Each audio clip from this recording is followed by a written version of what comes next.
오늘 하나님 말씀은 복된 사람, 그리고 복된 어머니, 복된 예수. 성탄절 우리가 기억해야 되는 것은 예수께서 복되게 태어나셨는데 그 복되게 예수를 낳은 마리아 역시 복된 사람이었다는 것을 말씀을 통해서 알 수 있습니다. 오늘은 그 복됨에 대하여 함께 말씀을 나누어 보고자 합니다. 엘리사벳은 세례 요한의 어머니였죠. 그리고 세례 요한은 예수님보다 6개월 먼저 태어나게 됐습니다. 엘리사벳이 세례 요한을 태중에 가진 지 6개월 될 즈음 나사렛에는 다윗의 자손인 요셉과 마리아가 서로 정혼하게 되었습니다. 그런데 어느 날 하나님께서 천사를 보내서 그 천사의 이름은 가브리엘 천사를 보내서 마리아에게 계시를 하시죠. 너에게서 다윗의 후손이 태어나게 될 것이고 그가 세상을 구할 것이고 하나님의 아들이라 일컬음을 받을 것이다. 그 계시를 전해줍니다. 마리아는 혼미했습니다. 아직 결혼하지도 않았는데 자기가 아이를 낳는다고 하는 계시를 더군다나 가브리엘 천사를 통하여 들으니 얼마나 당혹스럽고 당황스러웠겠습니까? 그 당혹스러운 마음을 가지고 이제 먼 친척인 엘리사벳을 찾아가게 됩니다. 엘리사벳이 사는 곳은 유대의 산골, 마리아가 사는 곳은 갈릴리의 나사렛. 그 거리는 한 120km. 우리 화천으로 치자면은 서울쯤 되겠죠. 서울쯤 되는 그 거리에 있는 엘리사벳을 마리아가 찾아갑니다. 걷고 또 걷고 걷고 또 걷고 아무리 빨리 걸어도 한 여자 걸음으로 사흘, 그럼 무척 빨리 걷는 거고 나흘 이상 걸렸겠죠. 그래서 엘리사벳을 찾아갑니다. 엘리사벳도 역시 아이를 낳지 못했는데 늙음하게 임신을 하게 되고 이제 6개월째 태중에 아이가 있는 상태였습니다. 자, 이렇게 되면 이야기의 진행이 어떤 게 더 자연스러울까요? 마리아가 엘리사벳의 임신에 대하여 축하하는 게 맞을까요? 아니면은 엘리사벳이 이제 정혼을 앞둔 마리아의 임신을 축하하는 게 맞을까요? 젊은 마리아가 나이든 엘리사벳의 임신을 축하하는 게 맞겠죠. 근데 성경은 그 순서를 바꾸어서 엘리사벳이 오히려 마리아의 임신에 대하여 축하하는 모습이 나타납니다. 41절에 보면 엘리사벳이 마리아의 문안을 받을 때에 태중에 아이가 뛰놀았다. 그 태중의 아이는 세례 요한이죠. 세례 요한이 벌써 어머니의 태중에서 예수 그리스도의 어머니인 마리아의 문안이 그의 어머니에게 들려질 때 세례 요한이 태아가 복중에서 뛰놀았다. 그런 말씀이 있습니다. 복중에서 뛰노는 것과 동시에 오늘 말씀해 보니까 성령이 충만했다. 이 말은 단순히 아이가 뱃속에서 발을 차고 움직이고 하는 그런 사건이 아니었고 그것은 성령의 충만이라고 하는 표현과 함께 신적인 사건, 하나님의 계시와 하나님의 감동이 있는 것임을 알려주고 있습니다. 성령이 충만하다 하여 그것이 어떤 우리의 정신적 삶의 어떤 변화라든가 은사와만 연관되는 게 아니라 하나님이 동행하고 하나님이 역사하면 그 모든 것 속에 성령이 충만하게 되는 거죠. 그래서 성령 충만을 어떤 현상이라고 볼 것이 아니라 하나님이 나와 함께하는 그 사건과 순간 모두 성령이 충만한 상태라 우리는 그렇게 고백을 해야 할 것입니다. 엘리사벳은 이렇게 마리아의 문안을 받으면서 마리아를 보며 마리아에게 축복합니다. 뭐라고 축복하냐면 너는 세상 여자들 중에 가장 복되다 하고서 마리아에게 축복을 합니다. 그리고는 두 번째로 내 태중의 아이도 복되다. 산모도 복되고 아이도 복되다. 복된 어머니, 복된 아들, 즉 복된 자녀라 이렇게 축복을 하고 있습니다. 예수 그리스도의 어머니가 되었으니 마리아는 복된 것이고 그런 복된 어머니의 태중에 생겨난 아이도 복되다고 하는 거죠. 어머니가 복되지 않은데 태중에 있는 아이가 결코 복될 수 없습니다. 어머니가 복되어야 아이가 복되게 태어나는 겁니다. 반대로 하나님의 계시로 볼 때 태중의 아이가 복되어야 어머니가 복된 어머니가 됩니다. 그런 아이를 낳았으니 당신 참 복되다. 즉 어머니와 아기 이 둘이 모두 복되어야 서로 상관관계로 복된 일이, 복된 가정이 된다는 것이죠. 저는 복이 있다 이렇게 지금 말씀드리지 않고 복되다는 말씀을 계속 반복하고 있어요. 그 말은 복이 있다라고 하는 말 속에 있는 우리만의 편견이 있기 때문이죠. 우리는 복 그러면 잘 살고 잘 벌고 성공하고 커지고 많아지고 뭐 이런 것만 생각을 하잖아요. 건강하고. 그런데 복되다고 하는 것은 그렇지가 않죠. 복되다고 하는 것은 못 살 수도 있고 못 배웠을 수도 있고 실패할 수도 있고 그런 건데도 그런 상황에도 좌절하지 않고 실망하지 않고 늘 행복하게 웃으며 미소 짓고 배려하고 외려 남을 위로하고 이런 게 복된 거 아닙니까? 오늘 이 복되다라고 번역한 히라보도 역시 마찬가지예요. 하나님이 물질적으로 복을 주다 이런 얘기가 아니라 하나님이 좋은 말로 칭찬해주고 좋은 말로 그를 평가해주다 이런 이야기죠. 수동태로 되어 있어요. 너는 좋은 말을 듣게 될 것이다. 너는 칭찬을 듣게 될 것이다. 누구로부터? 하나님으로부터. 그래서 이것을 성서적으로는 신적 수동태, 그러니까 by God, 의미상의 주어가 그렇게 사라져 있는 거죠. 너는 하나님으로부터 칭찬을 받게 될 것이다. 우리가 세상 살며 칭찬받으면 좋지만 하나님께로부터 칭찬받는 것보다 더 좋은 일이 어디 있습니까? 하나님이 우리를 칭찬해 준다. 마리아가 그랬다 그 말이죠. 칭찬받는 사람인데 하나님이 칭찬해 주는 사람. 그것보다 더 복된 일이 어디 있습니까? 상이야 있든 말든 그런 것들은 별로 상관이 없어요. 상품이 뭐든 말든 하나님이 우리를 칭찬해 준다. 즉 마리아가 복된 사람이고 마리아의 태중에 있는 아이가 복된 사람이고 하는 것은 이것은 세상에서 가장 존귀한 존재가 되었다는 뜻입니다. 저는 우리 교우들도 마리아가 받은 이 복됨의 은총을 이 성탄절을 통하여 우리 모든 교우들도 받기를 바랍니다.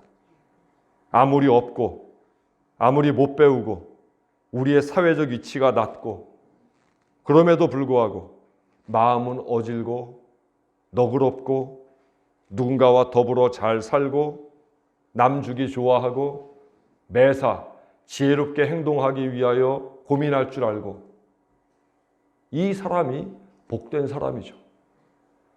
얼굴에서 총기가 흐려지지 않고 얼굴에 미소를 머금고 누군가에게 친절하고 친밀히 대하는 바로 그 사람이 복된 사람이죠. 좋은 차, 큰 집, 많은 땅, 그게 복됨의 척도가 될 수 없죠. 적어도 우리 그리스도인들에게는. 마리아는 사실 가난한 동네 나사렛 사람이었습니다. 우리 지난 주일 배웠던 것처럼 나사렛에서 무슨 선한 것이 나겠는가? 그러면 갈릴리에서 나사렛은 사람들로부터 오명을 뒤집어 쓴 지역임을 알 수가 있어요. 나사렛 사람이라고 하면 못 사는 동네, 뭐 그 지역에서 좋은 사람이 나오겠어 할 만큼 그렇게 사람들이 저평가하는 그런 동네였고, 마리아가 바로 그런 동네 출신 사람이에요. 우리가 뭐 성모 마리아 그러면서 아주 거룩하게 그림도 그려놓고 그러고 있지만, 또한 요셉에 대해서는 다윗의 자손이라 이렇게 평가하면서도 마리아에 대해서는 그런 평가가 전혀 없어요. 출신 배경이 뭔지, 집안이 어떤지 하나도 나타나 있지 않아요. 그 얘기는 미루어 추측하건대 내세울 게 없는 집안 사람이라는 거죠. 마리아는 보잘것없는 출신 배경을 가지고 있었습니다. 이렇게 보면 마리아가 인간적으로 내세울 수 있는 건 아무것도 없었습니다. 출신 배경도 사는 동네도 다 허접하기만 했습니다. 그럼에도 하나님께서는 마리아를 선택하셨고 마리아로 하여금 아기 예수의 어머니가 되게 하셨습니다. 그러면 왜 굳이 그 시대에 마리아였을까? 그런 질문들 가져보게 되죠. 이유는 딱 하나, 복되게 살았다 그 말이에요. 그 이외에 예수의 어머니가 될 수 있는 이유는 물리적으로 아무것도 없습니다. 교회도 마찬가지죠. 교회도 이 안에서 뭐 그 사람이 어떤 집안이고 직업이 뭐고 돈을 얼마나 벌고 어디에 살고 그거 중요하지 않아요. 교회는 복된 존재들이 얼마나 많은가에 따라서, 그런 존재들이 많으면 그 교회가 바로 큰 교회인 거고, 사람은 수천인데 그런 복된 존재가 없이 모두가 야박하게만 살아간다면 그 교회는 작은 교회가 되는 거예요. 이 성탄절 우리가 꼭 기억해야 하는 것은, 왜 마리아는 그렇게 허접한 동네 출신이고 허접한 출신 배경을 갖고 있음에도 그와 같이 복된 사람이 되었는가? 그 이유는 단 하나, 그가 복되게 살았다. 마리아는 복된 여인이었습니다. 예수의 어머니가 될 만한 품위와 품격을 지니고 살았습니다. 해서 품위와 품격은 경제적 능력이나 학력과는 전혀 상관이 없고 나이와도 상관이 없다는 사실을 우리는 알게 되는 거죠. 마리아가 복된 여인이었기에 복된 예수의 어머니가 될 수 있었습니다. 엘리사벳은 어머니 마리아가 복되었기에 그 태중에 있는 예수 그리스도 역시 복되다 축복하고 있습니다. 이와 반대로 아기 예수가 복된 존재였으므로 그 어머니 역시 복된 어머니로 평가받을 수도 있었습니다. 성탄의 절기, 우리는 그 예수를 모셔 앉기 위해서 우리가 복된 사람이 되어야 합니다. 우리 모두 신앙의 태를 하나씩 지녀야 되는 거죠. 그 신앙의 태가 복된 태가 될 때에 아기 예수께서 그 안에 임재하시지 않겠습니까?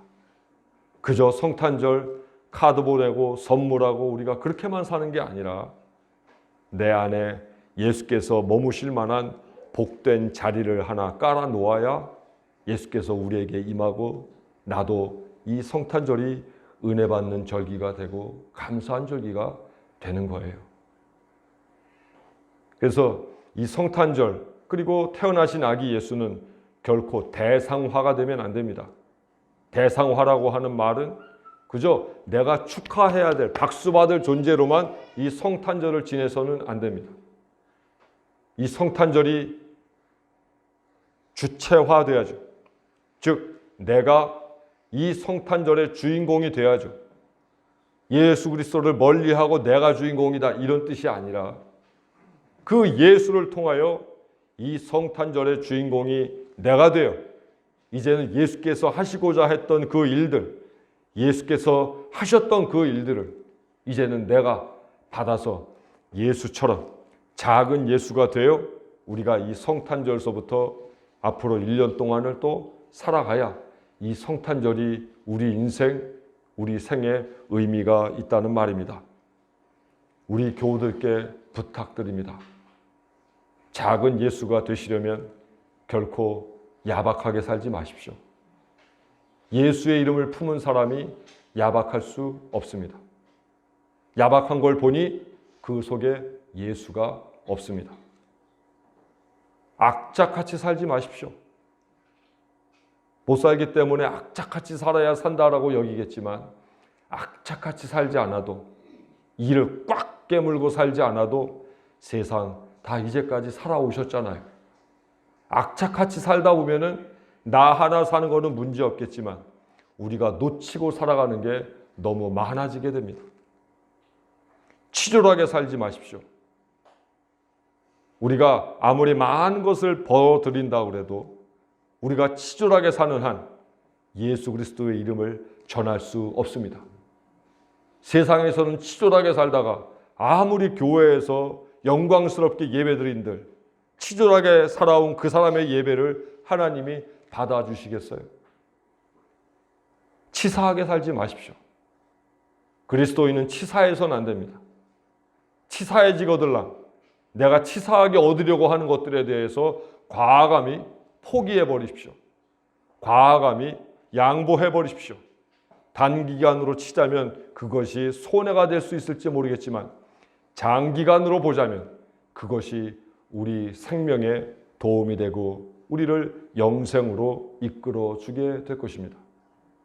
구원은 얻고자 하면서 세상적인 물욕까지 함께 이루고자 하는 것, 그것이 바로 하나님과 재물의 신, 즉 맘몬을 함께 섬기고자 하는 것과 무엇이 다릅니까? 허접하게 살지 마십시오. 그리스도인은 품위가 있어야 합니다. 초등학교를 나왔든 글자를 모르든 대학을 나왔든 남자든 여자든 젊든 나이 들었든 어리든 우리 그리스도인은 결코 허접해져서는 안 됩니다. 품위가 있어야 합니다. 품격이 있어야 합니다. 그래야 이 성탄절 거룩하게 오신 아기 예수를 믿고 따르는 사람으로서 마땅한 모습을 지니고 살아갈 수 있기 때문입니다. 이 모든 것을 합쳐서 교우들께 부탁드리기는 복되게 사십시오. 복된 마리아가 복된 아기 예수를 태중에 맞아 드렸듯이 우리의 삶이 복되어야 예수께서 우리의 삶과 동행하시지 않겠습니까? 이 성탄절은 복된 예수께서 임하시는 날, 우리 교우들께서 오늘 하루 어떻게 사는 게 복되게 사는 건가? 어떻게 사는 게 복된 마리아처럼 예수를 모실 수 있는 건가? 한번 고민해 보면서 기쁘지만 또 신중하게 이 절기를 맞이하고 생각해 보는 거룩한 예수의 절기가 되기를 간절히 바랍니다. 기도하겠습니다.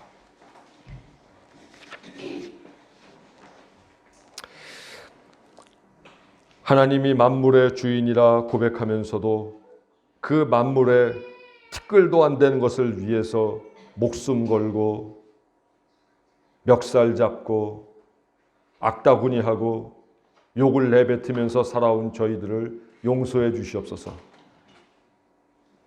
하나님의 나라를 바라보며 산다고 하면서 이 땅에 대한 집착이 너무 많아 다른 이의 마음에 상처가 되는 말도 많이 하고 다른 이를 속이기도 하고 내 것을 챙기기 위하여 남의 것까지 빼앗았던 기억들도 용서하여 주옵소서. 그렇게 살아서는 결코 그리스도인이 될 수 없고, 그렇게 살아서는 결코 예수를 아는 사람이 될 수 없다는 사실도 깨닫게 하여 주옵소서. 우리 원천교회 모든 식구들 이제 복되게 살게 하옵소서. 그리스도인다운 품위와 품격을 지니고 살게 하옵소서. 말과 행동과 삶이 예수께서 우리에게 보여주신 그 품위와 품격에 머물게 하시고 예수를 믿은 후 한 차원 높은 삶의 단계로 나아가는 저희가 되게 하옵소서. 예수님 이름으로 기도합니다. 아멘.